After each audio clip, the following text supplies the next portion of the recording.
So Holly, tell me how you've been and what you've been feeling since our last session. I feel, I guess, about the same. A little more anxious since the last time we talked. And I'm not really sure why. I'm hoping maybe with your help I can figure it out. Okay.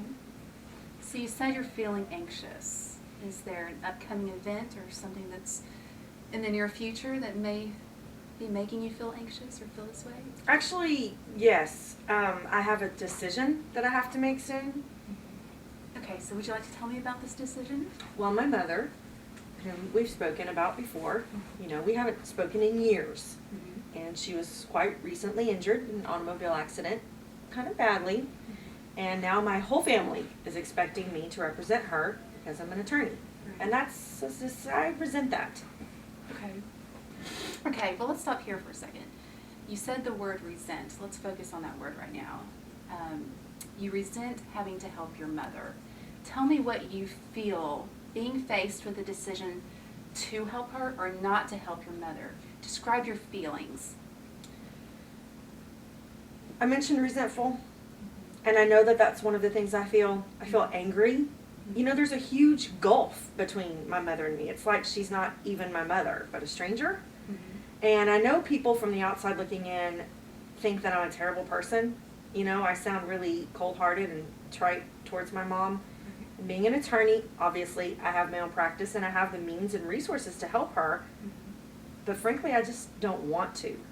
I ran from home and left when I was 18, and I swore I would never, ever go back again.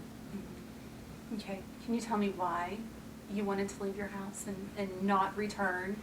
Why you left at 18 and just wanted to leave so badly?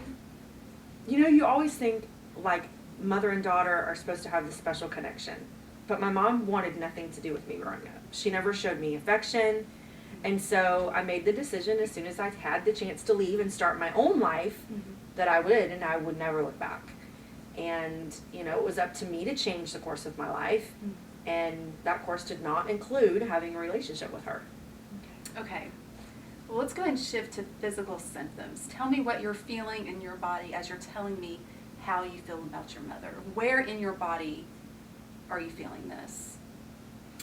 Well, it kind of makes my chest feel tight, makes me nervous and anxious, my heart racing.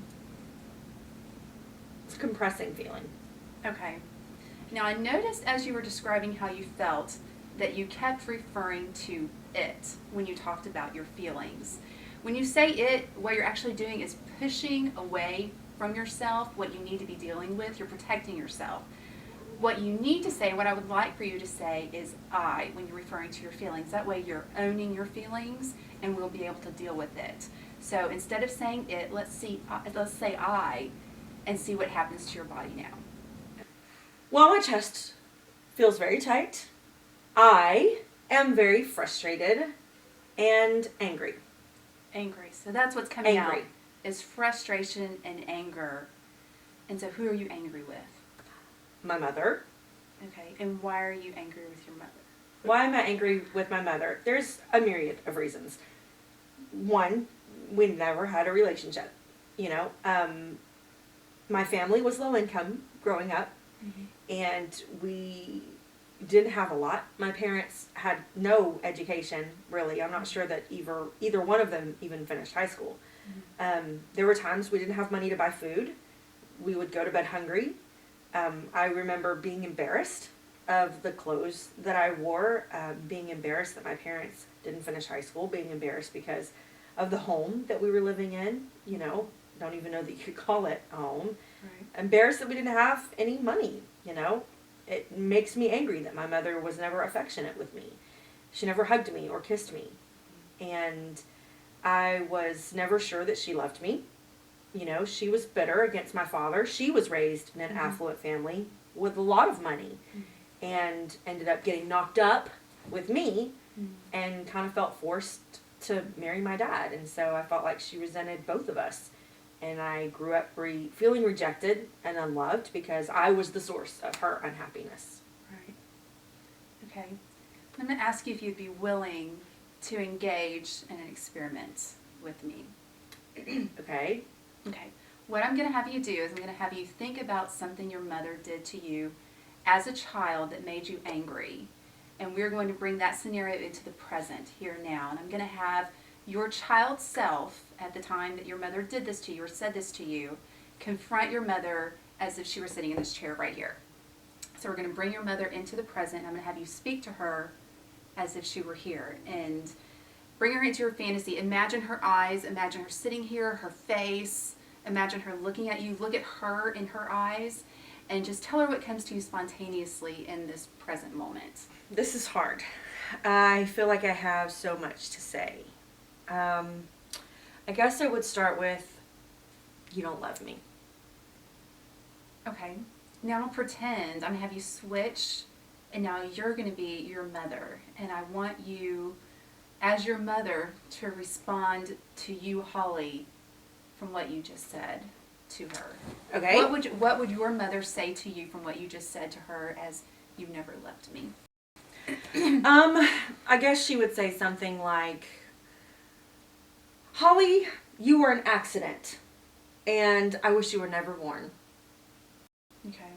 I noticed that when you took on the role of your mother, your voice became harsh and forced and louder. Is that something that your mother would have done Oh, yeah. to you as a child? Definitely. My mother often raised her voice. Okay. Is there anything else that she might say to you in response? She would say, Holly, you messed everything up for me. Okay. Saying, Holly, you messed everything up for me, how does your mother's response make you feel? Well, unimportant. Like I'm always in the way, you know? Like a dog that you trip under your feet. You try to move forward and you keep tripping over the dog. Eventually you get mad and you just kick the crap out of it. Right. Okay. Now, is there anything that you would like to say in response to your mother telling you that you were an accident, that you messed everything up for her? Is there anything that you would like to respond to her? Well, I want to defend myself, Mm-hmm. clearly, but I feel like I'll get in trouble if I speak up. I never defended myself with my mom. Well, if you could defend yourself, what would you say to your mother? What would you like to say to her that you've never been able to say before? Oh, well, I'd tell her, no, I'm not a mistake. You know, be accountable for your own actions. You made the choice to have a kid. I'm your daughter and I deserve to be loved. Mm-hmm. So how does it feel to do this right now? What are you aware of? I'm self-conscious because I work so hard to keep all of those emotions in a Pandora's box.